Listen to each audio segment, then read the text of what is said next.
So it's the 21st, and it's 4 days before my previously scheduled procedure. This is part 5, I think. Um, Today, I got the call to go to make an appointment to get the heart monitor. And the first available appointment that she said that she had is tomorrow, which I made it to where I can get the chest x-ray, well, the lab work done, because you can't eat or drink anything. So get the lab work done, the chest x-ray, and then get the heart monitor right there in the same vicinity. It's not in the same area, but it's not a far distance from each other. And I woke up this morning. I did sleep last night, thank God, because I didn't get any sleep the night before. But I don't remember what I dreamt about. I woke up this morning with a headache, and I was like, okay, I'm grateful that first that I woke up, but I'm grateful that I woke up where I can feel pain, if that makes sense. It's not a migraine. I've had migraines, in the past, so it's not a migraine. It's a sinus headache. The season's changing. I've been inside, and when I go outside, my body has to, so grateful that I could feel pain, because in order to feel pain, it starts in the brain, which means the brain is working, everything is, okay. But she scheduled it for tomorrow, which means that for the next 30 days, so from November 22nd to December 22nd, I have to wear the heart monitor. I made plans to spend Christmas with my oldest daughter at her apartment. This will be the first Christmas, I think, that she won't make it home. And since the little one is out of school, longer, I figured, we'll just go up there. So it'll be just like in July, when I had the heart monitor.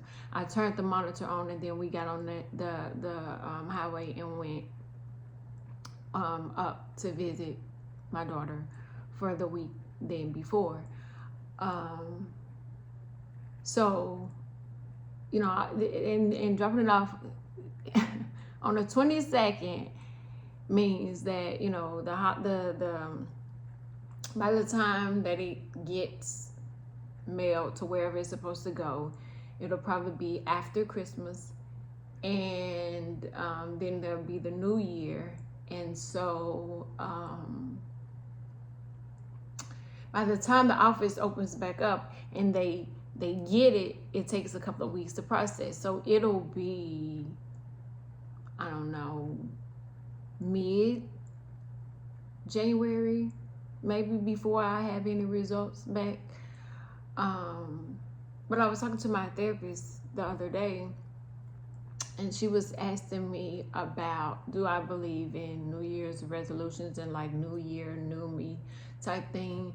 And she already knew, the holidays, my brother's death anniversary, it's not really a festive time for me. And I'm not alone. There's a lot of people that I see don't, they have the holiday blues for many different reasons.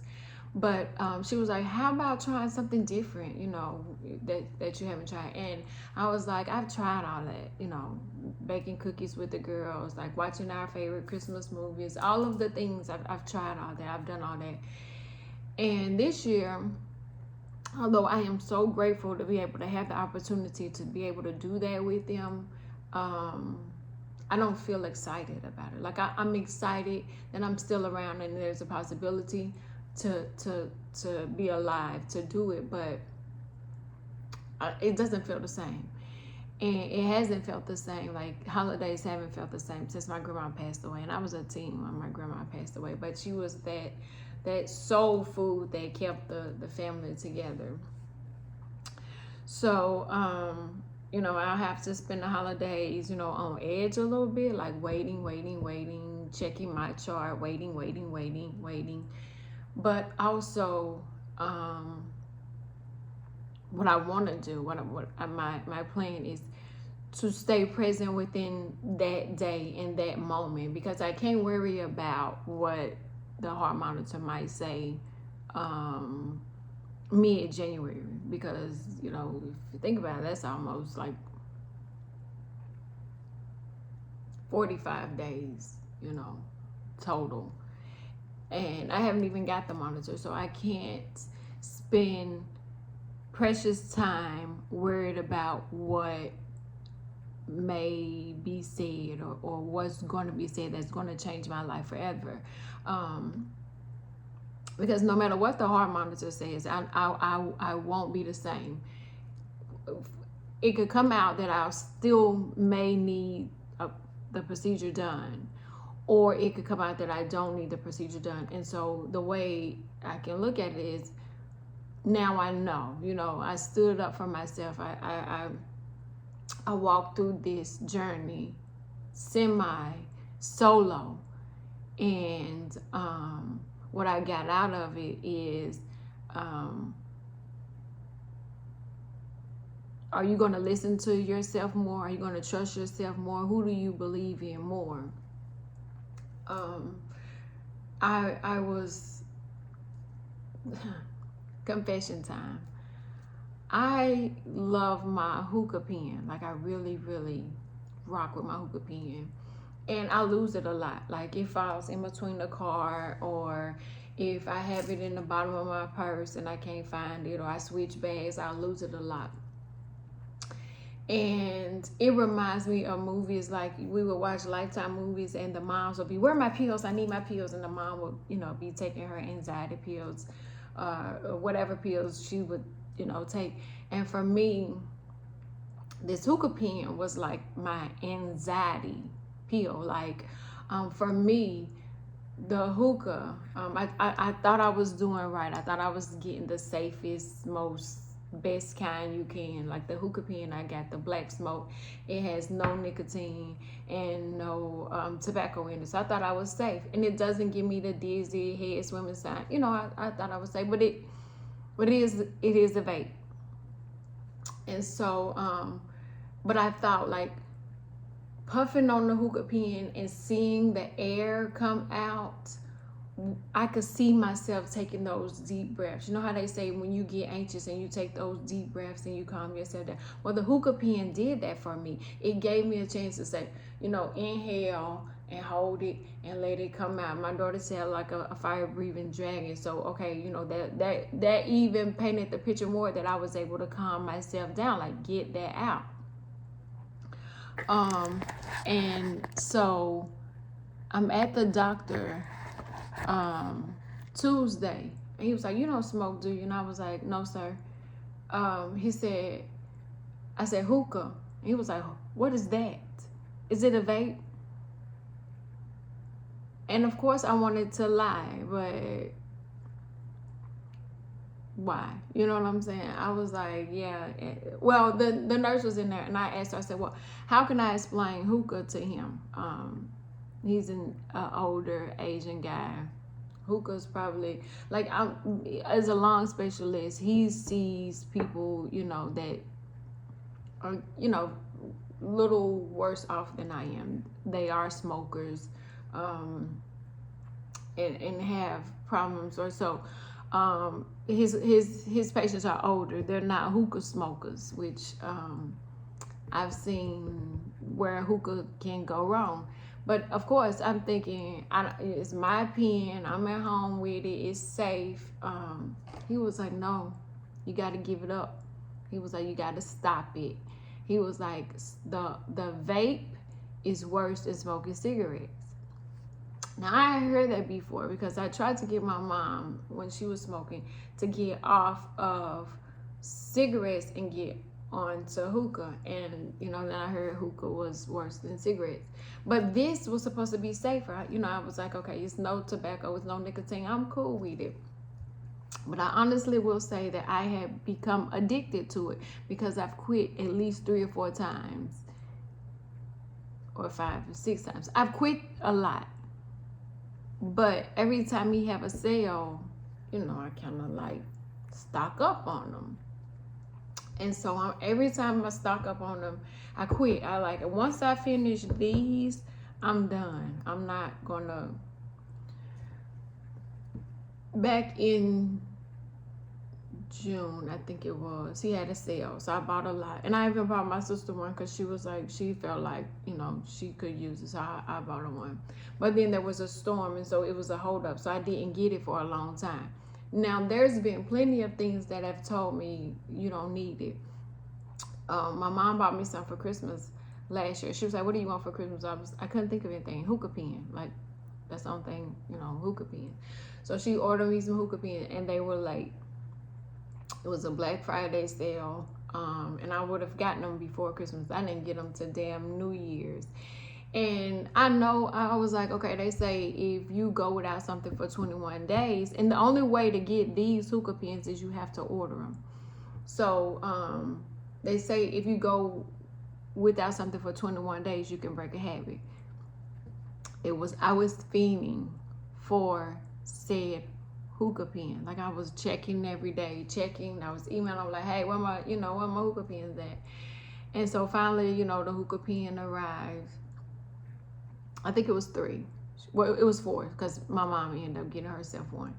And so, back in June, before, I think, no, it was after Essence Fest. So it was July. And there was a hurricane that caused the warehouse to have some issues. And so there were packages that were lost. And so the hookah pen. And so this is the second or the third time this has happened to me. You would think that God said, I keep holding up the fucking shipment to let you know I'm trying to make you wait. Because the longer you wait for them, the less your taste should be for them, right? And so the 21 day going without for 21 days, it doesn't work. I am addicted to my hookah pen. I'll tear the house up looking for the hookah pen. But the doctor said, no, you got to give it up. And I've given up meat. I've given up sex. I've given up edibles because they do help with pain and anxiety too, with the endometriosis. I've given up a lot of stuff. My plan, although I have like 5 hookah pens, brand new, my favorite flavor, cotton candy. Cotton candy and bubblegum are my favorite. But I ordered exotic grape because I never had it. And because he was having a special, I was like, let me try something that I never tried before. Pray for me. Like, pray hard. Like, this is something we got to bow down and ask God, like, take it away. Take the taste away from me. But I remember when my father was alive and I asked him to stop smoking. I was like, the doctor said you need to stop smoking. Why can't you stop smoking? And he was like, well, if I stop smoking, I'm going to pick up another habit. I'm going to eat more. And I realized that that's what we do. We trade one habit for another habit. So my father, every year around Thanksgiving, will always buy these Oreos. So this is something I shared with my father. And forever he would always buy them around the holidays. And so whenever, Thanksgiving and Christmas time come, because they're only a limited edition. They'll tell you limited edition. And so, this is something childhood memory that, I've loved. I had gotten to a point where I was addicted to chocolate really bad. And so I had decided to give that up too, to in moderation. Like whenever I cut something out, I cut it out. I can't go cold turkey, so I eliminate a little bit at a time. So I had given up on these cookies, and I stopped eating them for about 2 years. Like 2 years, I didn't buy them, and something happened. I don't know if a memory struck or whatever, but I saw them in the store, and so I had to have them. Immediately went back to being addicted to them. So much so, yesterday I was like, I need some gas. I really do. I don't want to stop at the gas station and pump. I'm out of Oreos. My daughter, I went to the store, so I had bought a box. And then for my birthday, my daughter had two. When I went to order my birthday cake, Publix was out of it. So my daughter had 2 boxes sent to the house for my birthday. Me and the little one tore those down. And so I couldn't find them. And I told Micaiah, like, I was at Family Dollar because I had found them at random stores, and I was like, excuse me, hey, you got some of those white chocolate Oreos? And I was like, oh my God, I'm a junkie. Like I really like if she had been like, meet me in aisle 5 and bring your money and how, like I would have been. So I'm trading one addiction for another one. And is this just as worse? I'm sure it probably is, because somewhere along the lines they're gonna say this is linked with the sugar and the chocolate and all of this stuff is bad for you, especially with what I got going on. I need to eat more fresh fruits and vegetables. I get it. But the lung doctor said that vaping is bad. You have to stop it. I immediately got upset, and I was like, I done cut out everything. I don't drink. I don't like. What am I going to be left with? Like, what are my choices left? You taking my hookah pen, the edible, like everything that I enjoy is being snatched away. It's hard to find these, and they'll be gone probably January 3rd. And so it'll be a whole nother year before I get them again. But I end up not getting gas yet. So the first thing I do when I leave out the house is I have to get gas. I made sure that I had 13 miles, which should get me to the nearest gas station that Casper can accept the gas. But I went CVS because that's where my daughter ordered them from. Then I went Family Dollar. And so both stores, I was like a junkie. I was pacing back and forth, and I was like scratching. I was like, you got some of that white stuff. You got them white things. You got them. And she was like, if they ain't over, then we don't got it. And I told my daughter, I said, I'm about to knock all this shit over. So I left CVS. I went to Family Dollar, and I was like, excuse me, ma'am. And I made sure nobody wasn't around, because I don't need people knowing my addiction. If you know my addiction, you might know how to lure me. There was this thing that say, how can you lure somebody to kidnap them? And some people, they had like Casamigos and some wings and hookah. And some people like, yeah, you can get me like that. And I'm like, nah, I don't eat chicken, I don't drink. You can't get me. I got my own hookah pen. But if you know my weakness, you might be able to put it in a little trap and trap me. So I keep my my secrets to myself. So I was like, excuse me, ma'am, do you have any of those white chocolate? She was like, if they not over there. I was like, she want me to knock all these shit over. So I go to Walgreens, and the Walgreens I go to, the guy's always nice and polite. He speaks to everybody that walks in the door. And I looked on the Christmas aisle a couple of times. I walked back and forth, and I waited in line patiently. And the guy that he was helping moved out the way, and I saw the Oreos behind him. They were 2 for $8. And I was like, I got to get 4 boxes. My daughter was like, no, mama, you do not need 4 boxes. I was like, well, I don't want to go, run low again. So he and I talked, and he was like, yeah, these the good kind. And he was like, I like them too. I said, well, get you a box. I'll buy them. And he was like, no, you don't have to do that. I said, you know what? My daughter on the phone, she told me I didn't need 4 boxes. Why don't you just take a box? You know, besides I've already eaten my 4 boxes myself anyway. So, you know, you taking a box will be doing something for me. He was like, are you sure? I was like, yeah. He was like, well, let me make a note of this so they don't think I stole. I said, nah, I'll keep the receipt, homeboy. I got the cookies you can keep, you know. But breaking habits are not as easy as people think. And you got to have a lot of discipline. And I pride myself on having discipline, but also the nature of who I am and being a Scorpio, we don't like to be addicted to anything. Like, we don't like addictions because addictions feel like controlling. Because if I don't have that, then somebody holds control. Like the man taking he was like, sorry, you know, no vapes. Well, what am I gonna do with the ones I got? I can't just let them go to waste. What am I gonna do with that?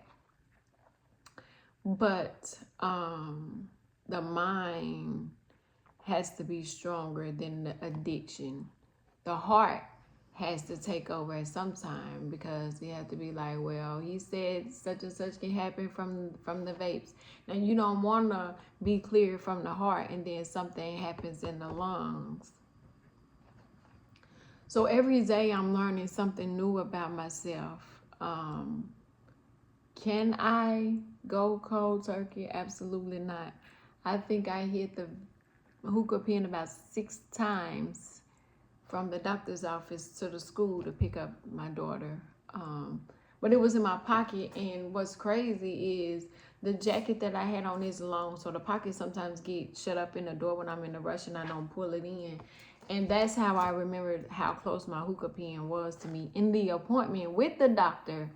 And I still didn't pull that motherfucker out because I didn't want him to see and be like, just give me this. You know what I'm saying? Like a kid, like, give it here, you know. But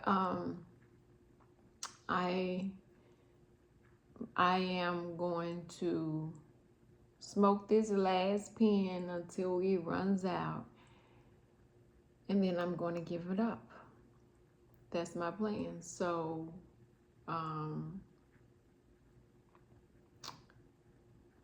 while I'm wearing the heart monitor, there will be no medication except for the baby aspirin a day and the blood pressure medicine. There'll be no alcohol, there'll be no edibles, there'll be nothing but true results coming from the heart monitor this time. So that, and I'll be smoking a box of these cookies a day, I guess. I don't know.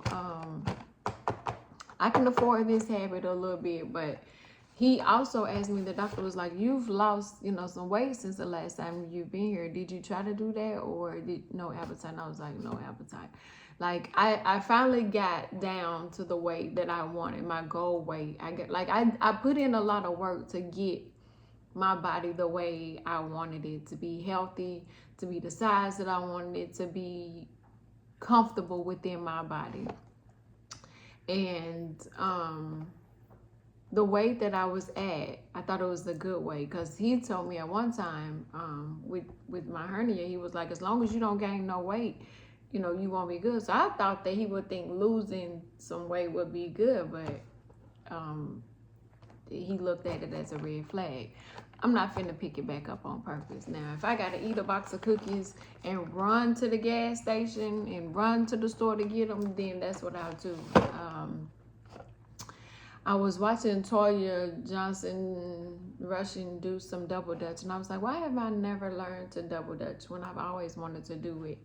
And they said all the girls in New Orleans knew how to do it. Why we didn't learn how to double dutch? I could jump rope, could jump rope for hours before. Now, with everything going on, I got to build my endurance back up.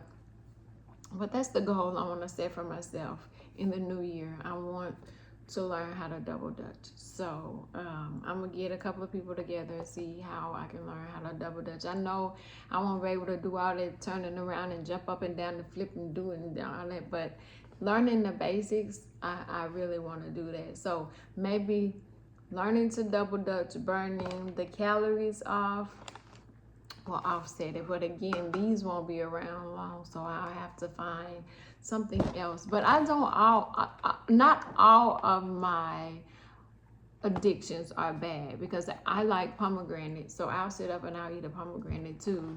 It doesn't give you the same endorphins, the same effect that good old chocolate does, but this is also my childhood again. It brings me back to the happier times when my dad would be eating these cookies while he was baking his pies and baking his cakes and things like that. So it's a memory thing for me too. Because even after I stopped eating them, I would keep a box around the house just for him, just because. But the feeling for today is I have to make sure I switch up some things and I eat better. And I give up the hookah pen. That's my biggest struggle. And I feel like it's an addiction like anything else. Like if you were addicted to like a hardcore drug, because like I said, it's a double. Like you know, the flavor is good, yes, and the smoke, fire breathing, and like that, you know. But I guess I have to find another healthier vice, and that's gonna take time. But it is the goal. One of my New Year's resolution, new you, new year, new life. And if you watched yesterday's episode, my renewal, and it's a gift that I want to give to myself.